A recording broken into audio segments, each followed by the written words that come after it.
Well, good morning, one and all. We are back. The boys are back in town. The boys are actually back in Tiger's backyard here in San Diego, California. I'm Brian Main, Tiger Palafox with the headphones on, monitoring the audio, making sure we sound good. As far as looking good, we can't do anything about that, John, but we'll give it a shot and see what we can do from there.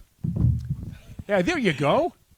I need one of these in front of me, right? Do you know what? You said you can't do anything about looking good, but I want our listeners to know this is no makeup.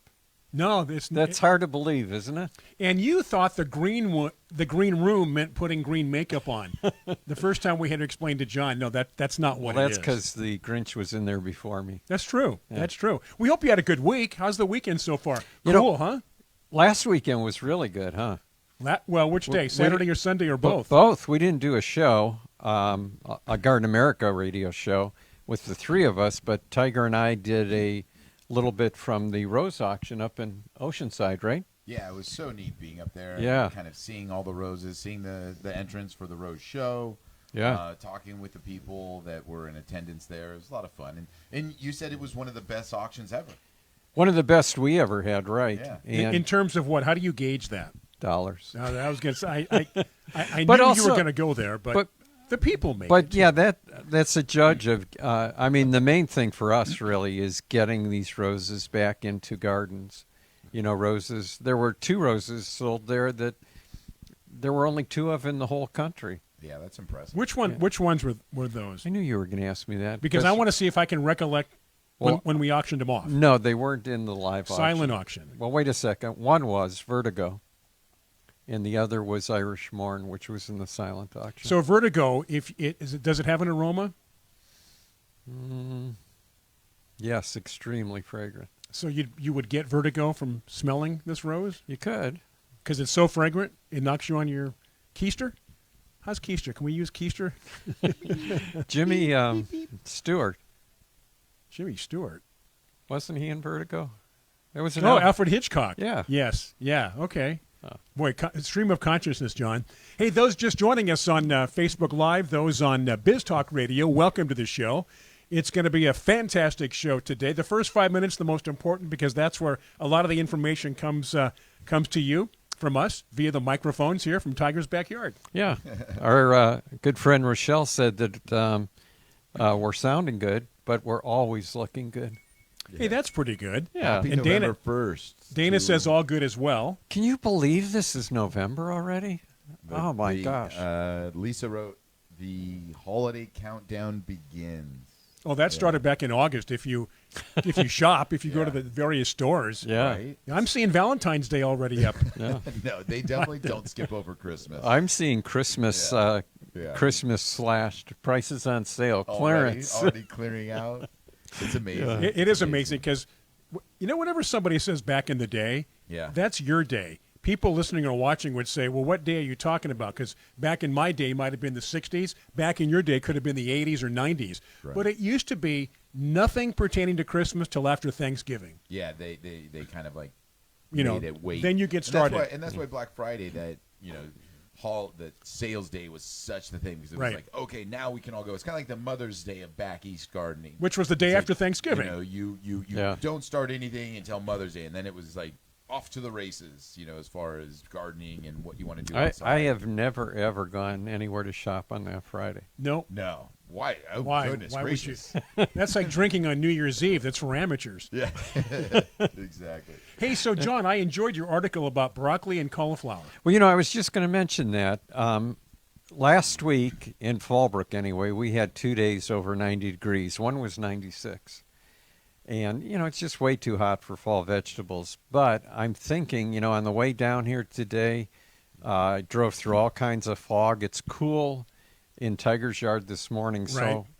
So I want Tiger to tell me now is the time to put in broccoli and cauliflower plants, because I think I'm going to do it. Yeah. Well, you said time.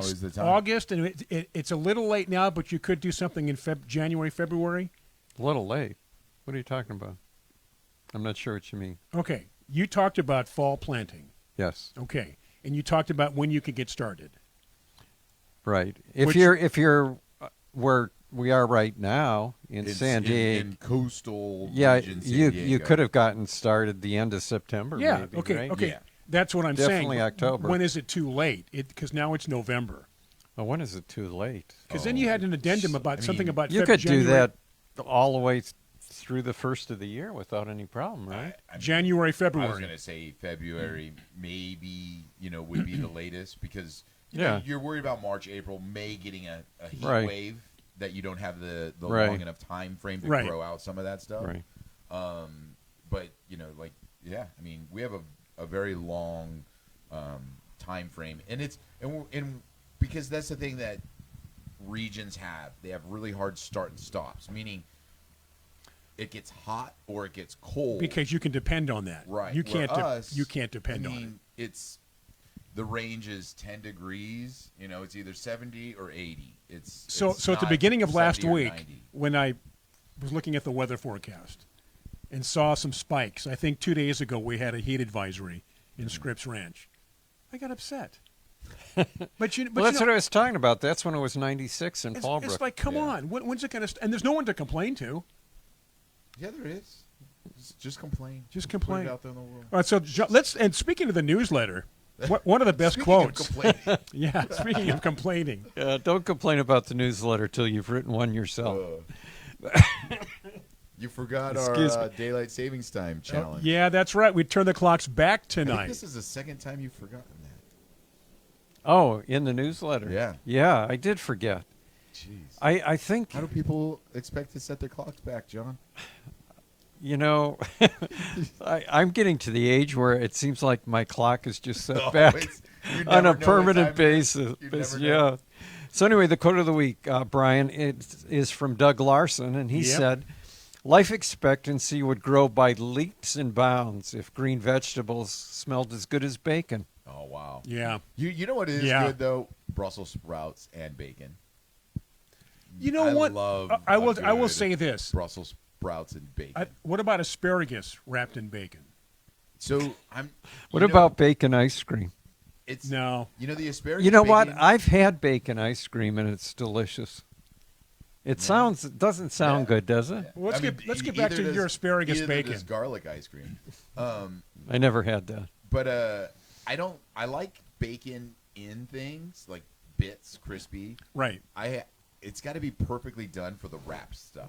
Like the wrapped scallops or the wrapped hot dogs. I or don't the wrapped like asparagus. fatty bacon. Well, that's what I'm saying. Usually when you wrap it, it's hard to get it to be that crisp. Yeah, And it's so- got to be thoroughly cooked, but not so crisp that it cracks. Yes. You want a little softness, a hint of softness, Yeah. thoroughly cooked. Yeah. Try a little tenderness. That's a song done by many people. Oh my goodness. I thought Wait. that was Three Dog Night. Three Dog Night did it. Yeah. Other people, they had the hit, the one you'd be familiar Right. with. Other people have done it as Saw well. them at the Wild Animal Park back in the day. Like when you say back in the day, like when they were still relevant. No, If they were still relevant, I don't think they would have been at the Wild Animal Park. but it was right after they were relevant. Do you remember they used to have concerts at the Wild Animal Yeah, Park? absolutely. Right. At the Wild Animal Park out there in Escondido? Yeah, you know Yeah. where it The was? zoo? It was Yeah. on a stage called the Has Been Stage. Oh, goodness. Three Dogs Night listening right now, we're sorry. I saw the Chuck Nygren. the Beach Boys there and a couple other people. Oh, yeah. Yeah. How much more time We've do got we a have? couple of Because minutes. that was a perfect layup for Paula, the article. Or Yeah, Tiger exactly. Paula says to up your volume. Tiger? Yeah. All Usually right. Tiger's loud. Yeah. Maybe I'm just moving the microphone around. Oh, that could be. That's, All right, well, let us know. Yeah, we appreciate the audio feedback. Not feedback like in Not a mic. literal. Not literal, but right. feedback from you. but when you. we get back from the break, maybe we'll cover the news out of San Diego that happened at the San Diego Oh, yeah. Zoo this week. This You know, was connected. news to me also this morning. You told me about it. You want to get started? We've got a minute. We You do? wanna- Okay. Let's get Well- started, then we'll take a break. So Well, let's tell We- people what it's going to be about. yeah, Yeah, there you go. Yeah, let's that's tell better. people how poor the reporting is that we are going to do because of the reporting that we are reading. We're not sure if we've been misled or not. Yeah, but they said that they found a new plant species in the San Diego Zoo. Not like it's actually in the San Diego Zoo because they have a wide variety of plants at the zoo. Right. So yeah, of course there's going to be cross-pollination. But and this is new. all kinds of other stuff. So this is a New. brand new species from what we understand. to the article. According to the article. And it's interesting because I deciphered that the person who wrote the article was not even really a plant person. They're Or just- a person.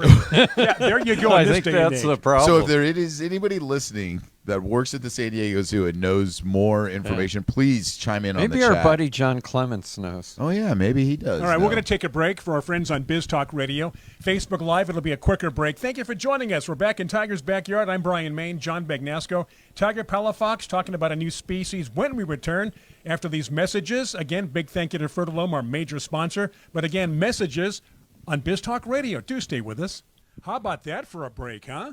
That was that probably one of the best breaks we've had in, 3-4 years here on Garden America. If you're just joining us, it is Garden America. If you're just joining us and you see us and you hear us, that's a good thing. We're happy to be here from Tiger's Backyard. Tiger Palafox, I'm Brian Main. John in the middle. Do you know So that? not like Malcolm, but John in the middle. We got to finish up our... Oh yeah. our- Because Yeah, we gotta- otherwise we we'll haven't be even off started on yet. something else. Yes, exactly. So I'm going to read this. This is from the Uptown News here in San Diego because I found it to be the most thoroughly written regarding this. And it says, nestled in the shade next to the Flamingo Lagoon, a new plant species has been quietly growing at the San Diego Zoo. The dainty palm, as it is now named, is a new plant species that was discovered at the San Diego Zoo during a routine check of its bountiful plant inventory. The plant was first seen anchored in the shade of Fern Canyon. Formerly called the Chamaedorea delicata, slender bamboo stems shoot from the base that are topped with feather-like leaves, hence the palm's dainty look and name. The male species has bright yellow flowers that turn black, while the females turn green to yellow. So from that, it sounds like they found a brand new Chamaedorea. So this is not a variety. This is More research needs to be done, a I think. brand new Chamaedorea out there, which Chamaedoreas are a common palm. You know, they would have noticed it earlier if it wasn't quietly growing. Yeah. I'm still skeptical. Yeah, a little bit. For one, how did it appear out of nowhere? Right. Right? Yeah. Right. I mean, Yeah. like we said, there are a lot of species of palm. They and plants in there. discontinued their spontaneous generation display years ago. Spontaneous. I couldn't have put it any better. Exactly. So it had to have come from other Something else that was already there. other Chamaedoreas that drop seed and set seed, Right. right? So I could see how it could be a variety Right. of a known species, or if, like you're saying, it mutated into a completely new species. They're also Chamaedoreas are dioecious. So how all of a sudden there's not only a male but a female? Yeah. No, I mean this That is makes no this- sense. So from Yeah, a gardening yeah, perspective, exactly. that's what we're saying. This article on the face value is like really cool. It basically kind of feels like at Yeah. the San Diego Zoo, a new plant just spontaneously created. First right? one, only one in the world. It's Yeah. just there. Yeah. But when we really understand biology of plants and Right. and how things happen, it's difficult to kind of The article came out when? this week. Okay. The It was plant two was to 5 days the ago. plant like, was discovered when? we don't have that information. Because I was going to say, kind of to piggyback what John was saying, that's a lot of quick research around the world to every pocket of whoever grows this or that, and Right. every nursery and every park all around the world to make a statement that nowhere else in the world can this be found. That's why I'm thinking AI had something to do with the reporting. You know, we don't Yeah, we really talked about don't that. know the technical aspects behind this discovery. Well, So- in the last, I think, reporting we did on a new plant, if you remember correctly, it was years ago, and it was out here in the deserts of Southern California or Mexico, where there was a Dudleya, and I think they named it something like Marley, because it was, I don't know, like no, do you remember that one? Yeah, it wasn't Marley. It It was was some kind of reggae. Jim. I thought it was Jimi Or Hendrix. I think it was a Hendrix. Yes, Yeah. Hendrix. Yeah, Hendrix, okay. that's what it was. But that kind of makes sense. They were They discovered it. They were yeah, discovering in the wild. out in Yeah. the desert where, Or if somebody came from the Amazon and made the same claim, I would believe that. what? Only if they had Prime. Only But that's where because they always say there's got to be numerous plant species we haven't even discovered yet. Oh, yeah, discovered in the Amazon or discovered someplace else in the Belgian Congo or where else. That I could I'll buy that. But at the San Diego Zoo, yeah. Hey, I don't we'll know. see. We'll see.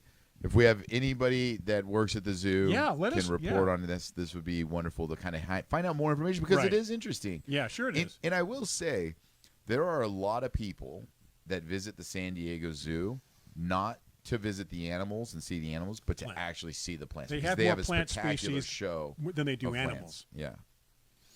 Yeah. Our friend from Eureka, Kathy, is joining us, and I wanted to say happy anniversary. Oh, happy anniversary! Happy Her and anniversary. Hank, I think, are. I can't remember. Kathy, apologize if I've got the years wrong, but I think it was like close to 39 years. 39, Wow. Yeah. Good for them. same age Jack Benny. That's right. He was always 39. Yeah. Always. Always, Yeah. yeah. Yeah. Ask him. I'm And 39. back then, that was hilarious. yeah. That was like the biggest joke on his show. Yeah. How's Tiger's mic sound? Is Tiger loud enough now? Because usually. I listened and I feel I'm doing well. Okay, well, let us know. Yeah. Let us know. Well, congratulations, and that's good to hear, Kathy. I like looking at John's face when he's reading some of these. The expression, the grin on his face. Well, the grin usually You get a doesn't kick have, out of this. but it doesn't have anything to do with what I'm reading. It's just the Your way my mind? mind works. Yeah. Stream of consciousness. Like when you're talking, I can't even share everything that's going on in my mind. Sometimes I know. you're talking and I'm hearing roses. You said something about a break, and first thing I think of is, oh, there's a rose called Break a Day. Oh, that's like being out with John, and he goes, "Look, a butterfly." But you and I though we do think a lot alike. We do. It's a before good thing we never went to the same school or were in the same class. Oh, we did. Neither one of us Kicked would have out. ever graduated. We would have. It Just feed off of each other. It keep just going. wouldn't have been the year we were supposed to. A couple of years afterwards. Did you ever skip a grade? Or No. get sent back a grade? Never. Did you? No. No. Did Did you? you? They wanted to push me up a grade, and my mom said no, which was a good thing. It's a very good decision. Well, not only because everybody would have been a little older than me, Right. they would have been a lot older, because I just barely made the class that I was in, Oh. because I turned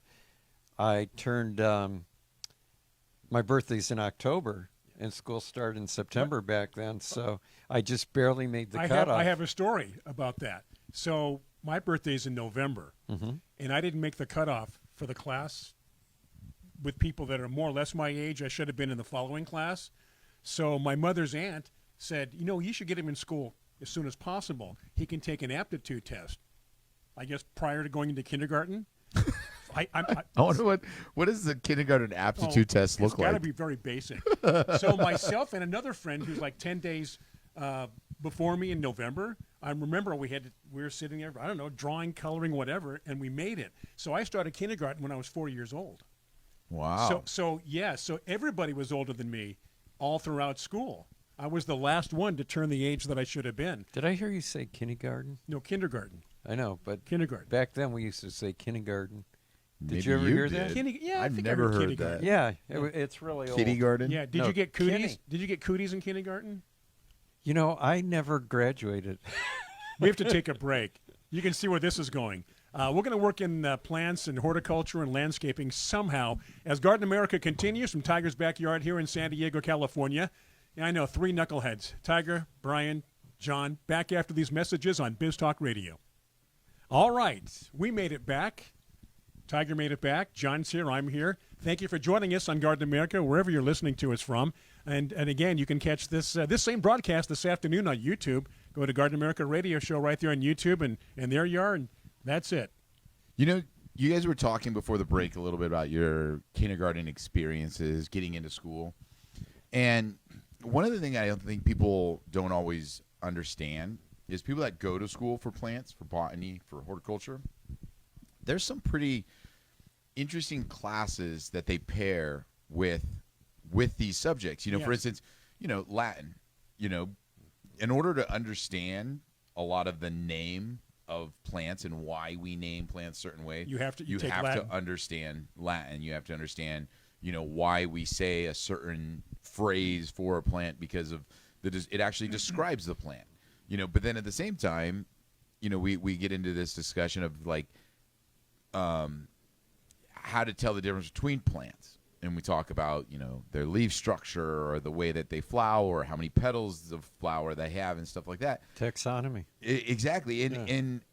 and it's kind of an interesting thing when you really get into it to look around in nature and see how you can identify that. You know, like we're talking about this new palm, Right. you know, and for some people, seeing a plant, it's easy for them to see the differences, where other people, they see, oh, it's green, and that's all they see. That's all they see. You know, right? They're not looking so- at leaf structure. They're not looking at stems. They're not looking. Some of our listeners might not know how plants are classified, Yeah.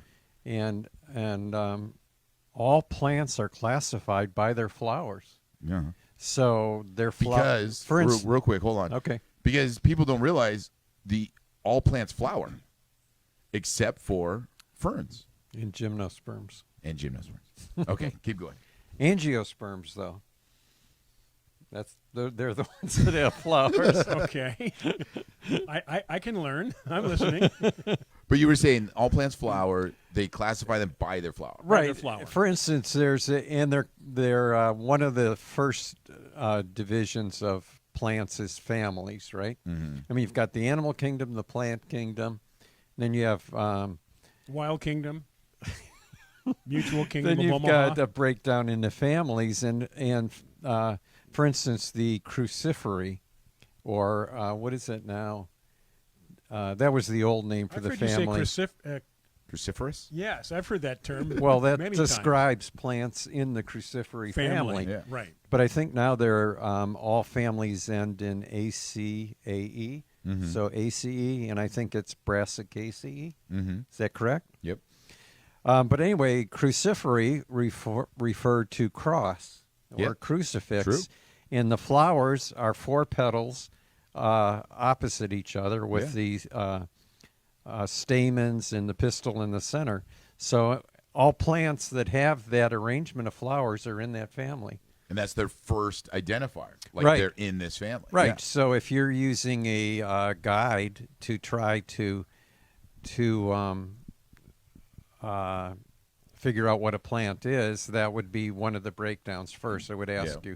you, what do the flowers look like, and then break it down even further. Yeah, and then it becomes very difficult because then if they're not flowering, you can't tell some of the plants because Or foliage, sometimes you have to just wait till they do flower. right, because foliage you can't break it down as much with just the foliage because there are ways to look at how a plant's foliage comes out, whether it's equal on both sides of the stem, where it's staggered on both sides of the stem, on how the veins come out and different things like that. But even then, that could change based on the flower. So it all starts with the flower. And then what do you think the next thing is? The next thing is foliage? Well, yeah, sometimes it's foliage. Sometimes there's other identifying characteristics like thorns or prickles, Yeah.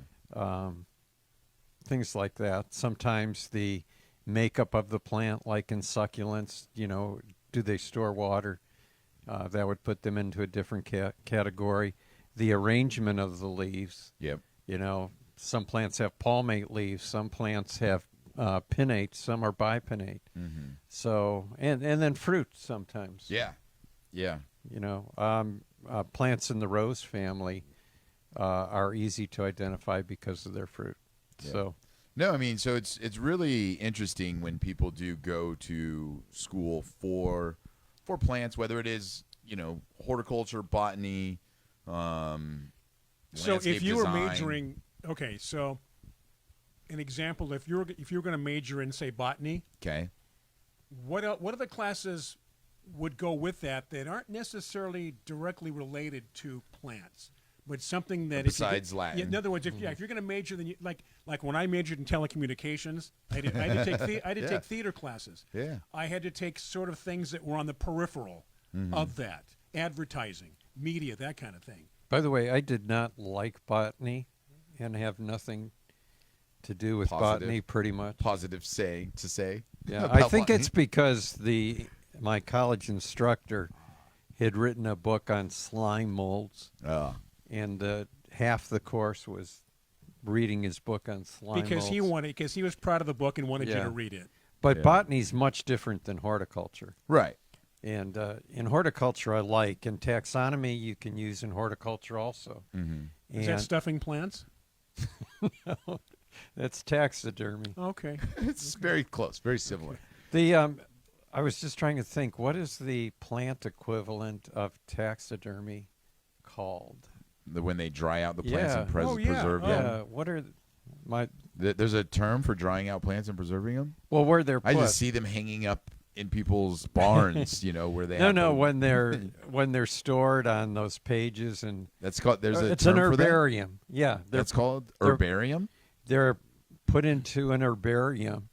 And when the plant was first discovered, there's a sheet where all the parts of the plant and leaves and seeds Yeah. Oh, I and see, fruit yes. are pressed and stored Yeah. somewhere in an herbarium. And you can see everything. So if you go out in the wilds and you're trying to look for new plant species, and you find something, you'll go back.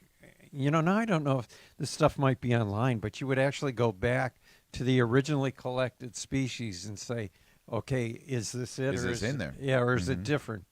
Yeah, and it was difficult too because, like you say, it actually Because was they were all dried and no colors. Well, that's what I was going to say. They had to try their best to preserve the color. They had to try to their best to preserve some of the things Yeah. because like you're saying, That's usually part of the description, the colors. and they had to be very spot on with it Right. because red and pink, like you say, a red flower dried is just going to be it's got pink. pink so, flower. So they're going to go back and be like, "This is brand new." Like, no, you don't understand. When that first came in, Yeah. it was red. Yeah, everything shades of brown. 50 shades of brown. Yeah. When you're in a herbarium. Just going to say something. It Oh, slipped sorry, my I mind. interrupted you. No, I got no, excited. but- I get excited but talking about When dry you're talking plants. about Dry plants. plants. Yeah, I don't blame you. But you said what would be a subject that people would take with botany that you Oh. wouldn't expect. It wouldn't, and you'd go, "Do I have to take that class?" Yeah, you have to take Well, one it. of the things I wanted to add about classifying plants that we didn't mention, which is pretty obvious, is seeds also. Yes. They're How their seed is structured, Right. and all of that. Yeah. right. Are you going to talk about scarifying again? No, Okay. no. Because it always Halloween's confuses. over. It, Yeah, it confuses me. Tiger. It confuses me. Stratify, scarify. Yeah. The scarification of seeds. There's Yeah. a book title. Exactly. But Wow. okay, what do you think would be a class that a botanist would take that you would not Chemistry. expect? Chemistry. You don't think botanists would take chemistry? Like No. you're kind of like, eh. I thought you said what I think would be like a Yeah. peripheral class. But I think that's A botanist would take chemistry. Yeah. yeah, exactly. Yeah.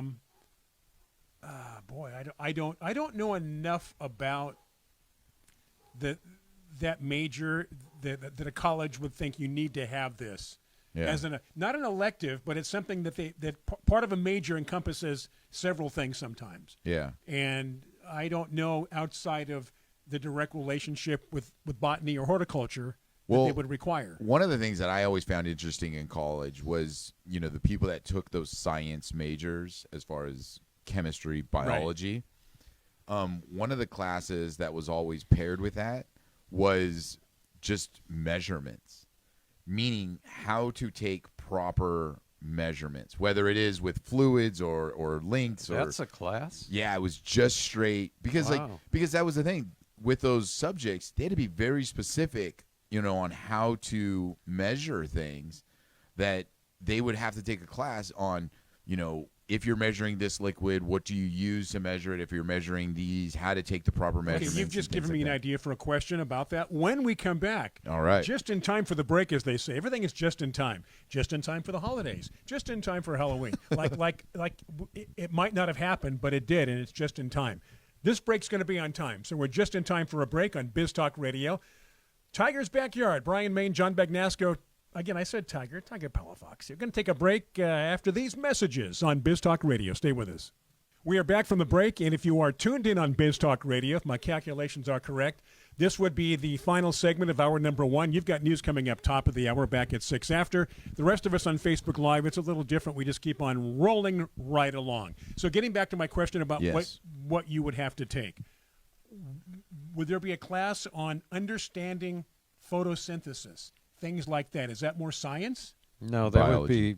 that would be botany. Biology. Yeah, Okay, Right. biology. that is part of botany. Okay. Yeah. Because, I mean, biology makes a lot of sense when it comes to botany because a lot of it is biology, how the cells are structured, how the cells work. Biology is broken into 2 parts: Mm-hmm. botany and zoology. Yeah. Yeah. So, I mean, understanding how plants, I mean, that's why we talk about people, we talk about a real basic part of plants is, does it grow in the sun or shade? Right. And why is that so important? Why do plants either need sun or why do plants either need shade? And, why do some do better in shade? And that has to do with the biology of that plant. Right. The because cell structure, breaking Yeah. it right down to the Yeah, very the basics. leaf, the photosynthesis, how does it photosynthesize the leaf, how that leaf responds to, the exposure of the sun, what encourages flowering, because that's the thing, like somebody was talking about lantana the other day. I'm like, lantana grows everywhere. And they were like, oh, I want to plant lantana on this hillside, but I think it's a little too shady. I'm like, it'll grow. It'll be okay. It just won't bloom that much because it doesn't bloom as much in the shade as it does in the sun. It's like, well, why does that happen? Why does the sun encourage blooming, kind of a thing? It's pretty interesting stuff. I have a question for you. Okay. This is pretty deep. Uh-oh. All right, go deep. Okay, you were just talking about how plants grow and how sunlight affects their growth, right? Yes. If you go back to Genesis, Okay. and I could be wrong. I could be misremembering. But plants were created before the sun. You're right. How did they live? They lived on the light of God, the brilliance and the light of God. Now, see, you told me that you thought the whole world was mushrooms for a day. Yeah, because they don't need light. Yeah, exactly. But anyway, that's why I don't believe in a long creation period. If you use the Bible as a source of creation, because the sun was created the next day, Right. So there was no problem. And like you're saying, if plants were around and they didn't have sun for 1,000,000 years, Right. they would have died out long ago. Right. Yeah, that one night's not going to hurt them. Yeah. You know what? I can survive. Anyway, I could be wrong We've got on that. questions. So Carla's got a question, right? She has a question. She had a comment. Okay. Maybe you're talking about a question that I haven't gotten to yet, but back to speaking of roses, she said that the rose auction last Saturday was wonderful, and she enjoyed seeing established friends and meeting new ones. That was on Saturday? Yeah. Well, where were you on Sunday? Well, you would have been one of the established friends. Okay. Yeah. But she got to meet Greg Lowry and Linda from Huntington Beach, who's a listener. And she had a good time visiting with Lila from Poway. Lila was there on Sunday, too, because she bid. And was she bidding. got to meet her husband, Harry. So, Harry was making the scene, wasn't Carla has a question. okay. Speaking of foliage, what is the leaf structure of the Little Miss Figgy fig tree? And Did you look that up? I did not. Well, why would Because- you bring up the question without checking up Because the answer? it's kind of a funny question. So I have a question for Carla. And what does she mean By leaf structure? by leaf structure of that? Like, why does she want to know the leaf structure of the Little Miss? Like, before we answer your question, Carla, we want to know why. Why? Why would Yeah, you why do you ask wanna us know that? something Getting like at? Why that? would you ask that? Because the Little Miss, that's very specific. Don't you think? I'm sure Carla's typing away right now. Tanya, by the way, in San Jose had a comment for you. Yeah.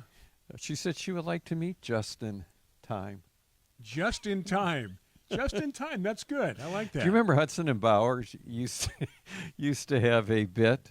This is an old radio show, right? Right. And I think your wife, Dana, used to be a producer for their show, yes, right? Yes, she was. But they had a bit that they did with a Cajun chef, and his name was Justice Guston.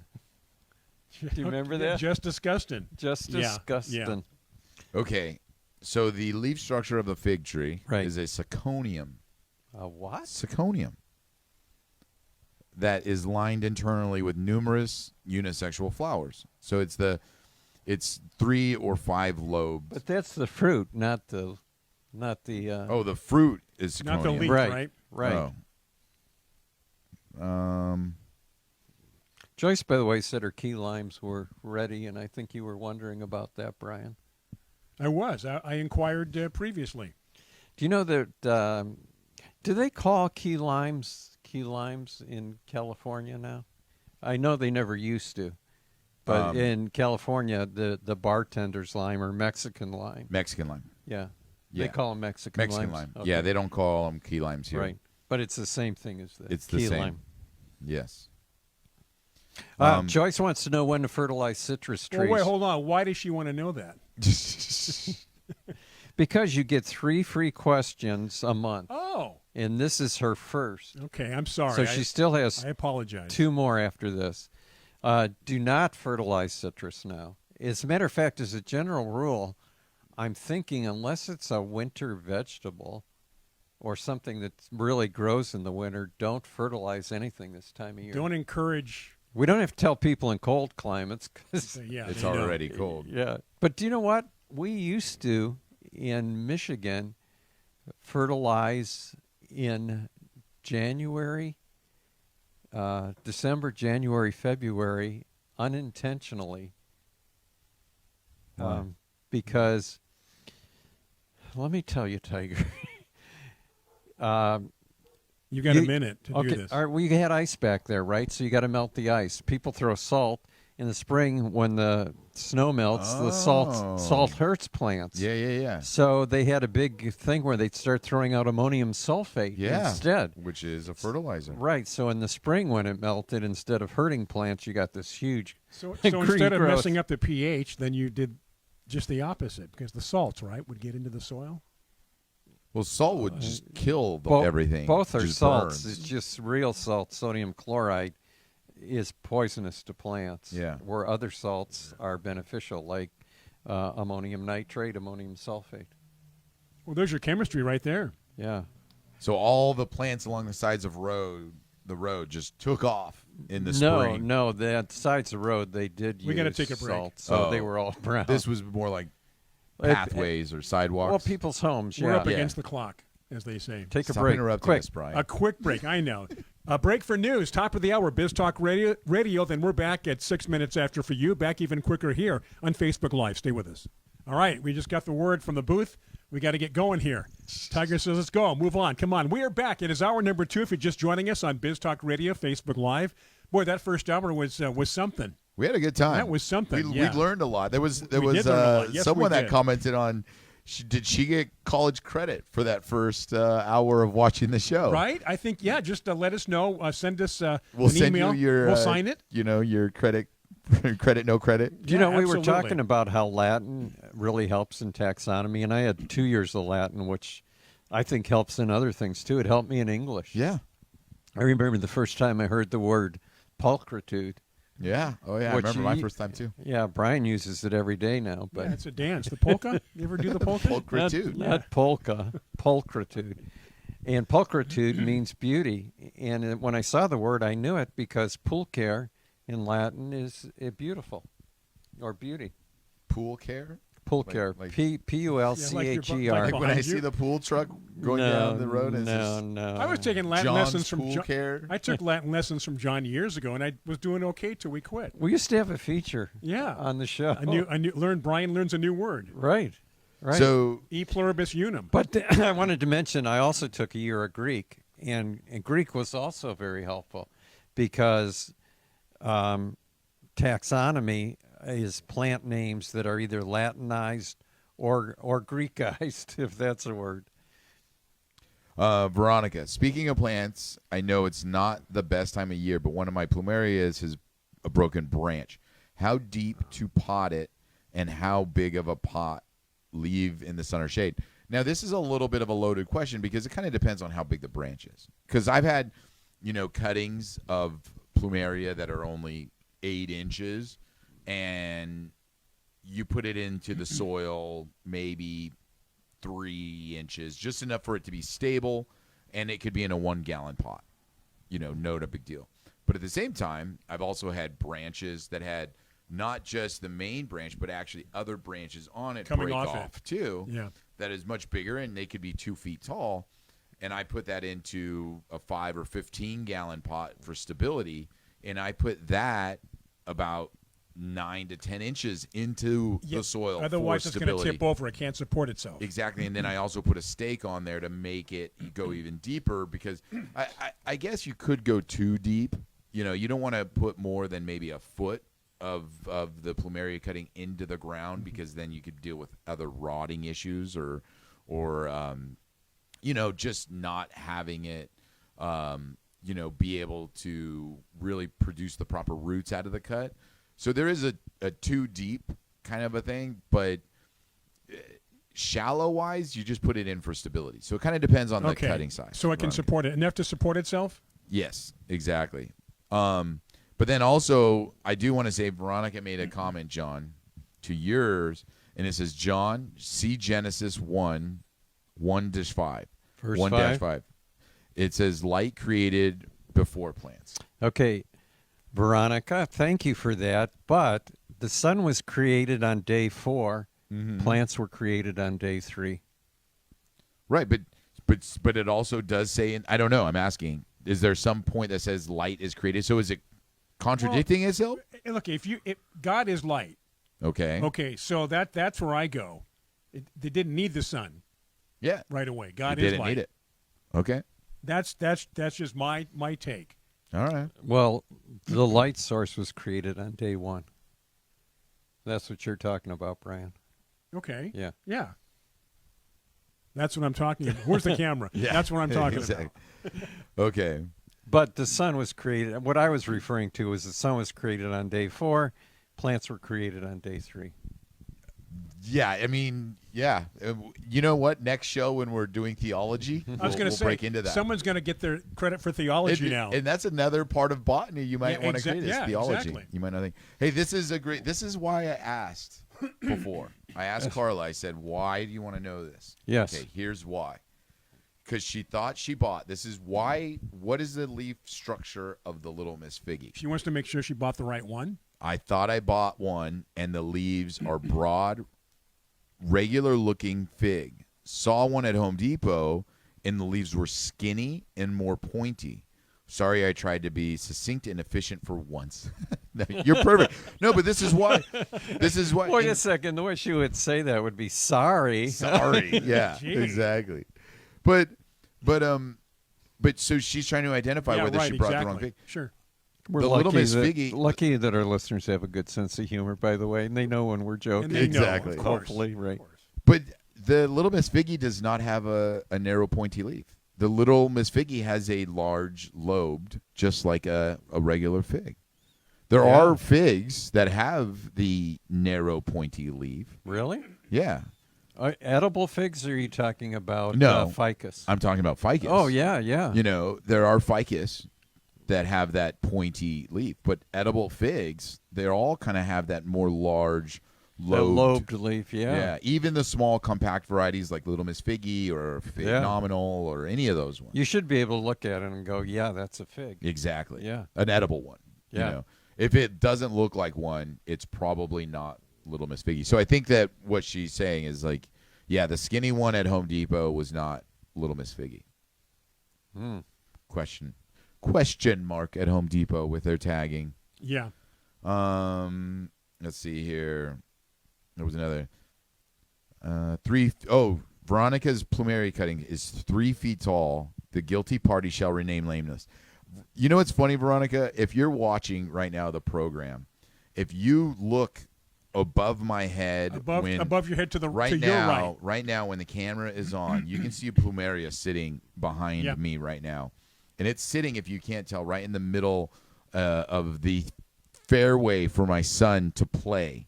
And if you look at that plumeria closely, you will see about 5 or 6 broken spots on it from him hitting it with the ball and breaking off parts of it. And I just keep propagating from that one because he keeps breaking off branches. What did you tell her to do now, though, if she's got that broken branch? You have to let it callus over, right? You've got to let it callus over. She wanted to know how deep to put it in the pot. And with a 3-foot one, I would go about 8 or 10 inches in a pot. I would probably do about a 15-gallon pot for stability. Really? Well, I mean, it depends on how the branching is. Would you only do 5? 5 gallon? Well, what I'm wondering about is if it's going to be exposed to the elements, because it's not going to root now, right? It's not warm enough.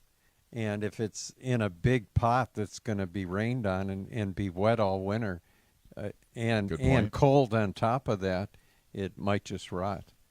So you could put it in a bigger pot if you had it protected, under an overhang or something, just so that it didn't stay cold and wet all winter. Got it. Yeah. But otherwise, if it is going to be exposed, she is in spring. 5-gallon pot, and just make sure it's stable, like make sure it doesn't fall over. Yeah, put in a stake. We've talked about that before. Always stake them up so the wind doesn't blow them over. But she does live in Spring Valley, which is a little bit warmer than the coast. Mm-hmm. Just a lot warmer. Yeah. Well, depending on the time of year. Yeah, exactly. So. Yeah. I don't know. It's hard to say. And then, John brings up a great question or a great point in terms of, this time of year, if you're going to, because you can do this, meaning, hey, save the plant. It's better than just losing a branch of your plumeria. Right. But use a cactus mix or use something heavily mixed with pumice because you can't do anything about rain. Right. And if it rains on it, it needs to drain. Yeah. So don't use a regular potting soil. Definitely don't go using the. And if you're using a light, fast draining retaining soil, yeah. But for sure you need a stake, right? Yeah. Because that's not going to hold it up. Yeah. Rather than using a soil with a lot of vermiculite, if you use pumice, like you said, that does it adds a little more stability. Yeah. Yeah. Yeah. So. And Lenore points out she could keep it inside, near a sunny window. Yeah. So I can put it on a shaded patio. Yes, that is correct as well. Because it doesn't. It's not growing. It's not growing. It doesn't need the sunlight like normally. What was it? I think you were telling us before about there are some plants that just people put in their garage over the wintertime where they don't need any light or anything. Things that go dormant, and they just put these pots with bulbs and things like that in their garages. Because they can just stack them up in there and keep them dry and not let them get too cold and things like that. And that is pretty interesting when plants just go into full dormancy mode, right? Do you know there's parts of the country, Maine, for one place, they put roses in the garage. No way. During the winter. They just take their potted roses, put them in the garage. Right, otherwise they would mention? freeze. What? It's break time. What? Got to take a break. Okay. Stay on time for Biz Talk Radio. Back after these messages. This is Garden America. Hey, we are back from that break as Garden America continues. Thank you for your questions, your comments. Thank you to those that may be tuning in for the first time. We welcome anybody that's not part of the a lot of new listeners. The club. Welcome to the club, the Garden Club here, better known as Garden America. Hastam said hi. Hello, Hastam. Yeah, we didn't. What is it, like 7 o'clock at night? I don't know, but he's one of our faithful listeners. Yeah, I hope we get to meet him someday. Let's see. I'm wondering if I missed anybody's question. Did you? Yeah, I was just looking back too.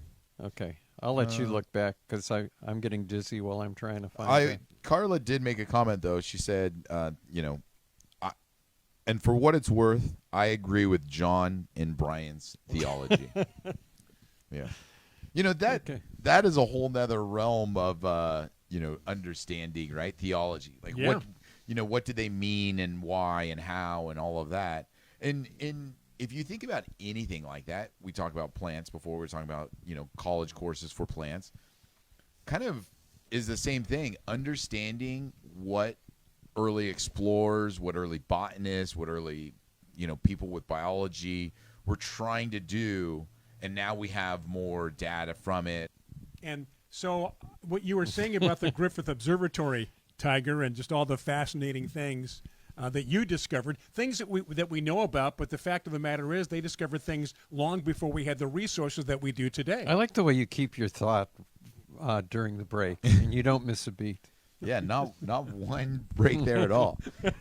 But no, I mean it is really interesting to kind of see that people before they had all the ability to measure, to see, to dissect something, they had this thought. And to see it actually be true, proven by science, is really neat. And I thought I made a profound point before our break. Which, the unscheduled break. Yeah, which I think I'm going to make again because I'll let the audience decide whether it's profound or not. But what I was saying, Tiger, was the difference between Galileo and a couple hundred years later and then today with the Griffith Observatory and the Hubble telescope, James Webb telescopes, all everything that's out there.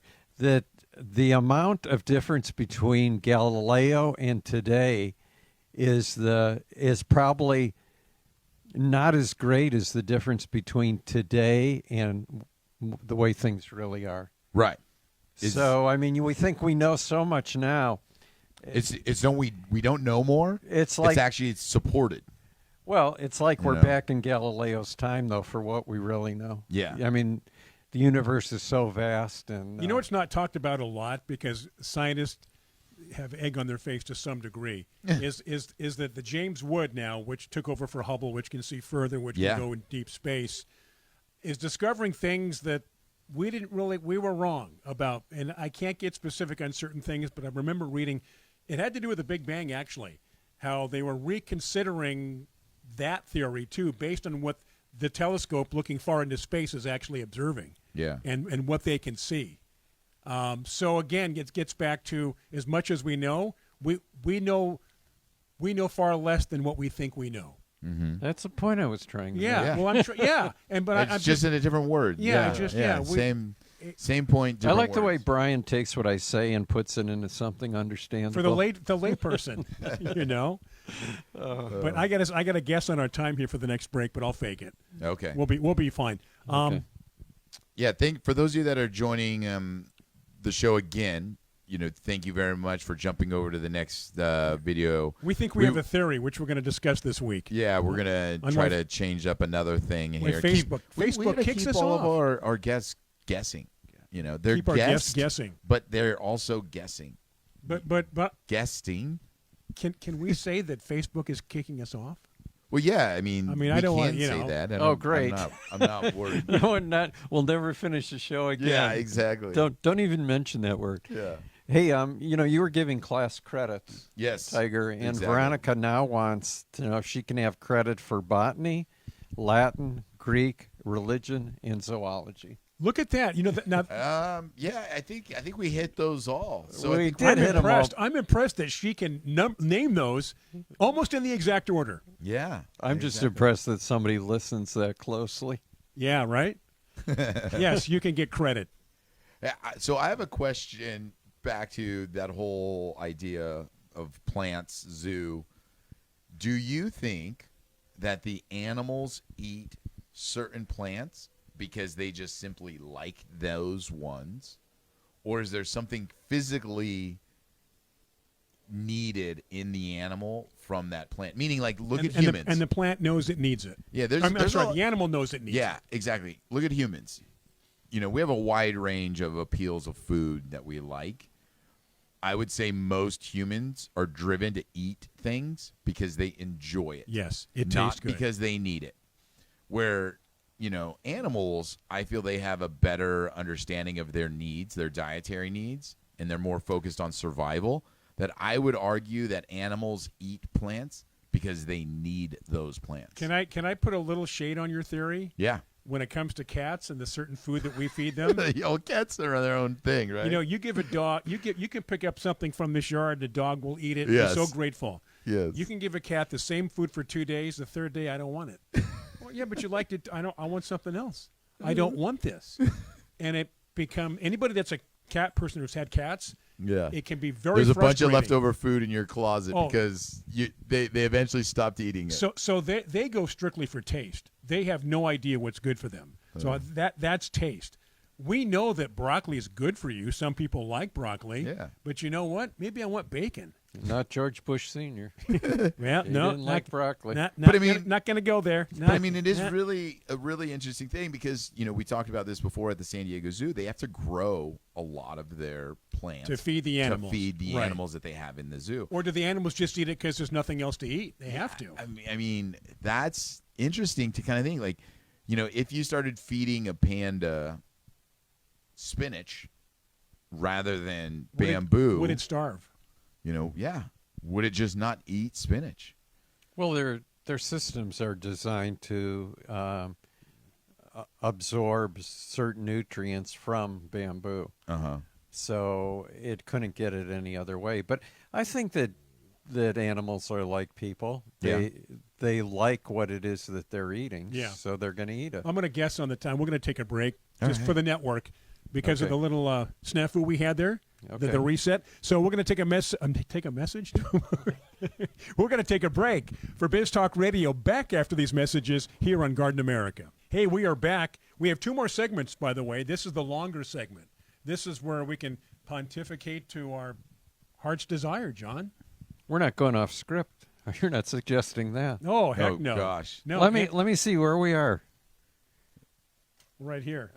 Oh my gosh, I didn't even realize we See, had all that left to go. That's where we are. We should tell our listeners too, by the way, that we're coming into the holidays. Our schedule's going to be erratic, Yeah. and Much like our shows have Yes. been the past couple of months.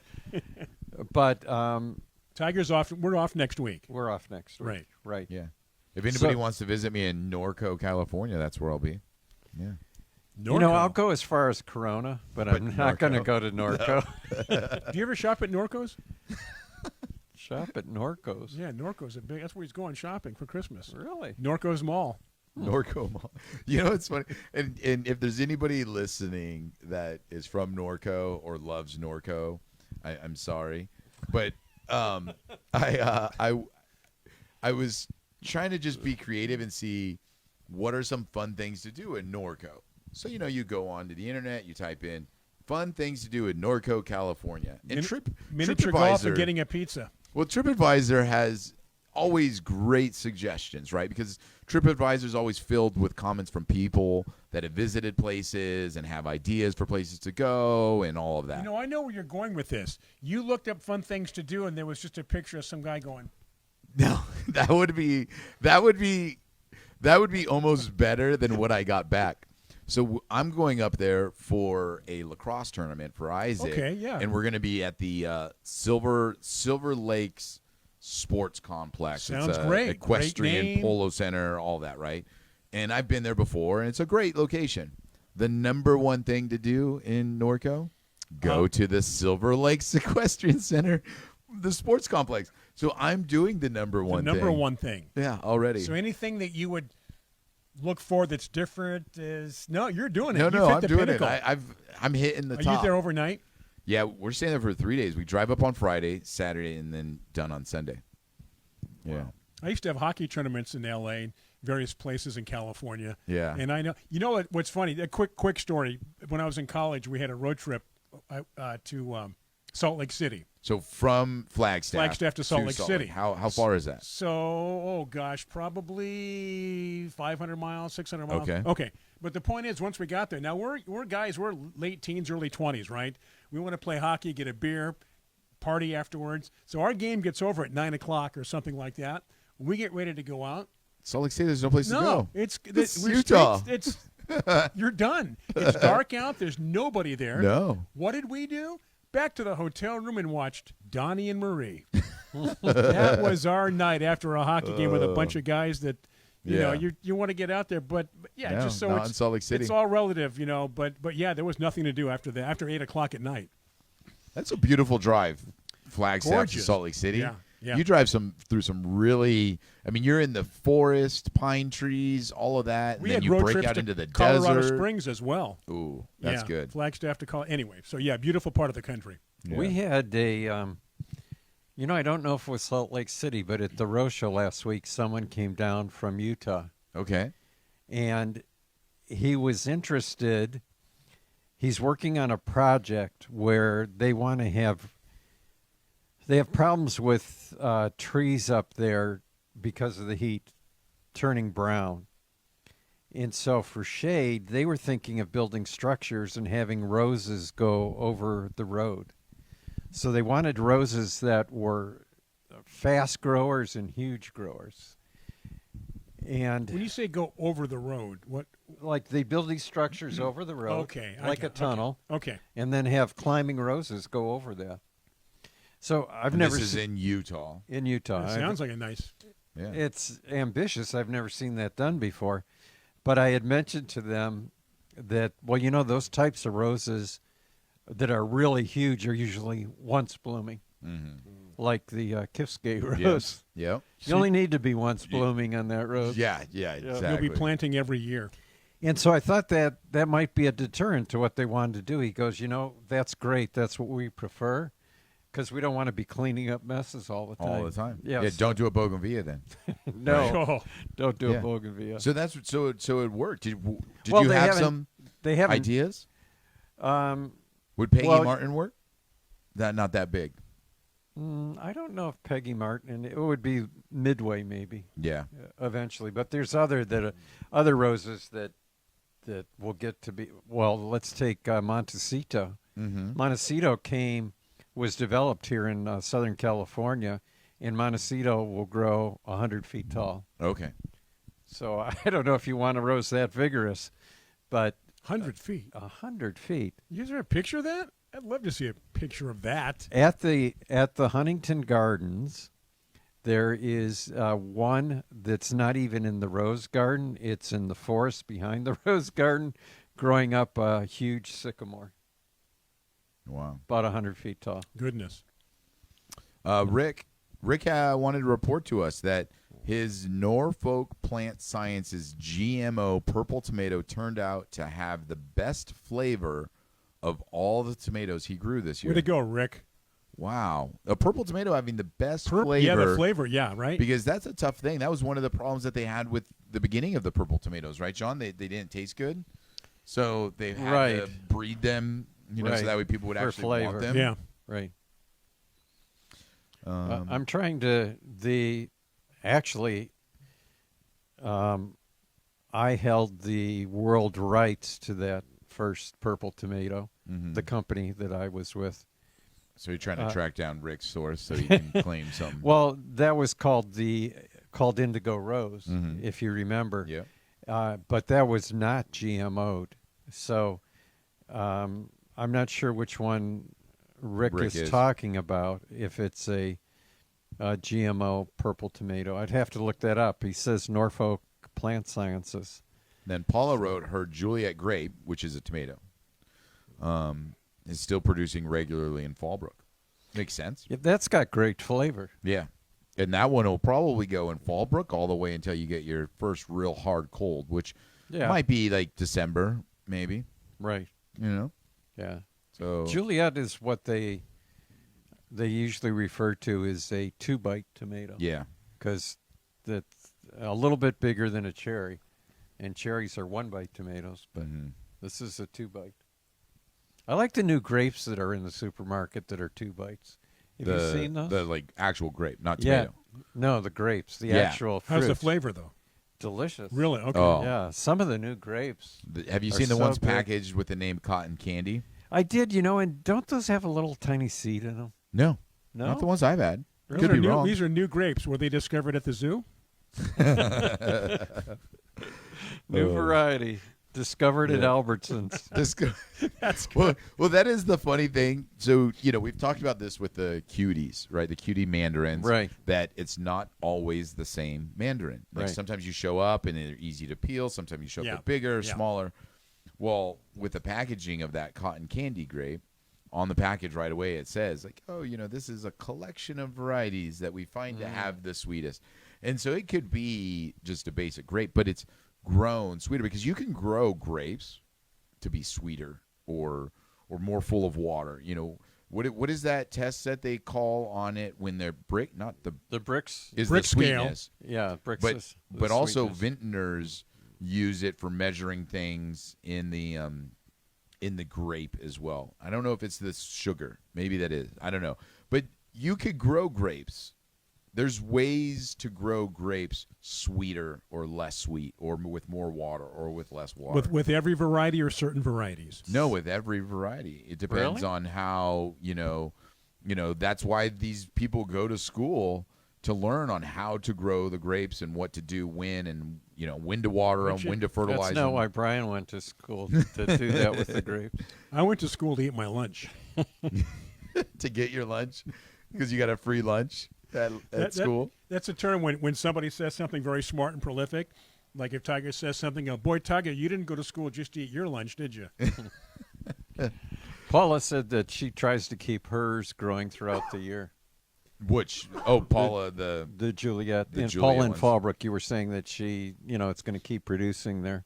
oh So I've seen people who've kept, especially grafted tomatoes for 3 or 4 Oh, years. yeah. But they do diminish, production over that period of time. and they're So you hard to can- keep.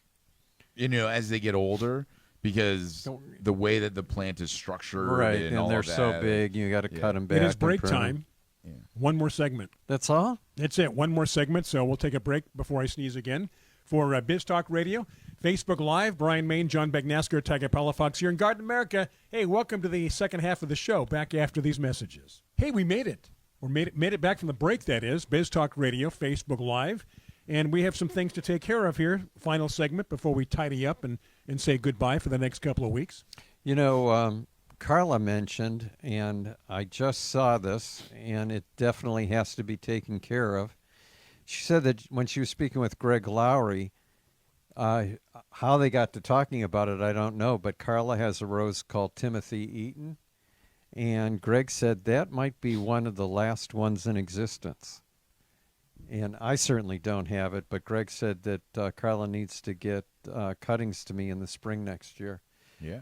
Please don't kill that rose, Carla. God, Yes. what- you know no, what? that Absolutely was want I it. would not want that responsibility. Carla, If, oh man. If that was in I would play hot potato with John. should we I should would we drive set up up a to John- support system for her? I'd say, John, here. Yeah. I don't want to be responsible for this. You take it. Call us if you're ever on vacation, Carla, and we can help manage that while you're gone. So is that one you've been looking for? No, I Didn't know it existed. You didn't know that it was the no, last I one? knew it existed, but I didn't really know much about it. I mean, there's, 10,000 roses or 18,000 varieties of roses. And How that's many? just in John's backyard. Yeah. Well, my wife would probably think that they're all there. But anyway, I would definitely like it. But I think what I would like cuttings would be May, because if I could get budwood, I could send it to Wisconsin and have it put on a multiflora rootstock, and then they would ship me finished plants in the fall. So yeah, Carla, we'll have to keep in touch and think about doing that. Do you see Rick's question? He wants to know if a strawberry patch should be Shined out. at the end of the season or let them be. Shined? Have you ever heard that term? I don't think he means shined. I No? think he Okay. means. I thought I didn't know something. Well, maybe it's a Tore? term I don't know. Yeah, I don't know. either. Tore out, Shined thinned out. I think he thinned means out? thinned out. Yeah. Yeah. At the end of the season, but he lives in Idaho. Idaho. I'm trying to think of what we did in Michigan. In Michigan, I think we just let it be. Kind of does it self-thinning. To quote Paul McCartney. Paul McCartney, and then things would die during the winter. Then during the spring, before the new growth started, would go through with a rake and just run it through, and it would pull out anything that rotted or had died. Yeah. So Idaho's a whole different growing area because you've got you've got extreme temperatures, and then you've got water, and you've got clay soils in some areas, soils that drain in others. So it's a whole new experience learning how to grow plants up there. But that would, I would check with people locally, Rick. But I think one of the things I would do would be just to leave it until spring. yeah, I mean, And then tomatoes run are a actually rake very through it. hardy. So, I mean, they kind of do a good job of managing themselves. Yeah. I kind of like growing tomatoes or strawberries because of that reason. Sorry, I think. Yeah, Paula said when she lived in New York, they would mow them down Yeah, yeah. at the end of the season. Veronica wrote, "That many tomatoes. I'm going to need a bigger yard." She's going to take that challenge to the next level of growing 8,000 roses. Good for you, Veronica. Oh, you said tomatoes. I did, but I meant strawberries, didn't You meant strawberries, and now you're talking about roses. Run the tape back. I found a new way to get dizzy.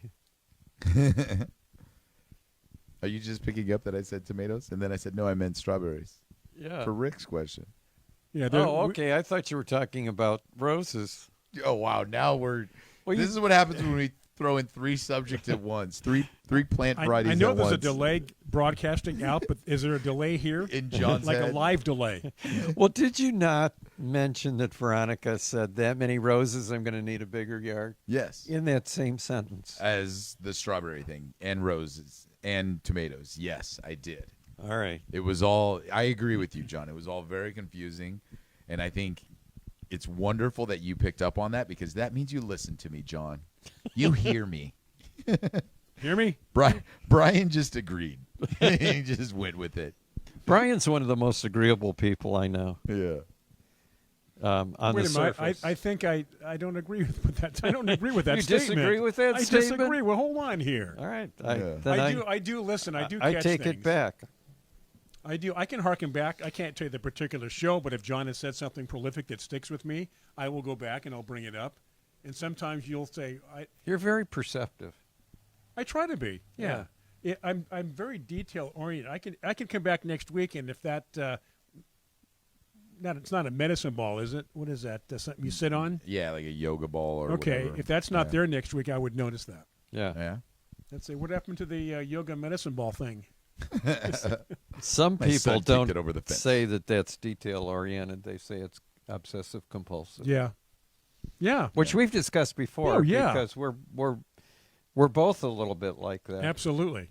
And I think we've discussed putting jelly on toast and how you have to make sure when you do it that you get all the corners. Mm-hmm. And so Brian was saying that he was like me, and I told you how I drink my coffee and how I have to line up. Brian goes, "Oh, I'm not that much." Yeah, you're crazy. Yeah. When you put the cap on the coffee, I've got to have the little hole facing the front of the big printing on the cup so Yeah. that everything aligns. Do you straighten pictures out on walls? Oh, yeah. But I think it's because I used to work in construction. And my dad used to call it having a cement man's eye. You had to make sure everything was level. And one of my jobs was also looking through a transit and Like a surveyor. as a surveyor, Yeah. but guiding people with backhoes and machinery, leveling There's a out. joke. Oh, yeah. There's a joke there somewhere. But fortunately, we have 1 minute to say our goodbyes. All right. So You know- no show next week. But we're Right. back the following But week. we are back the following week. We might be back with a new format. Yeah. Now we might be back on a YouTube format. Yeah. Live. So there'll be a link on our Facebook Live that's going to take you to the a YouTube YouTube page. page, Yeah. which Right. would then show. And our you can show. do questions, comments, the same thing. Yes. It runs up and down, works the same way Facebook does, maybe a little better. Yeah. And if it does work, we should mention it in the newsletter too. Yeah. Yes. Okay, So- we got to get out of here. Stay on time. All right. Thank All you for right. joining us. So back in 2 weeks from Tiger's House, I'm Brian Main, John Bagneska, Tiger Palafox. Have a safe rest of your weekend. A safe week, and we'll do it again in 2 weeks right here on Garden America. Take care.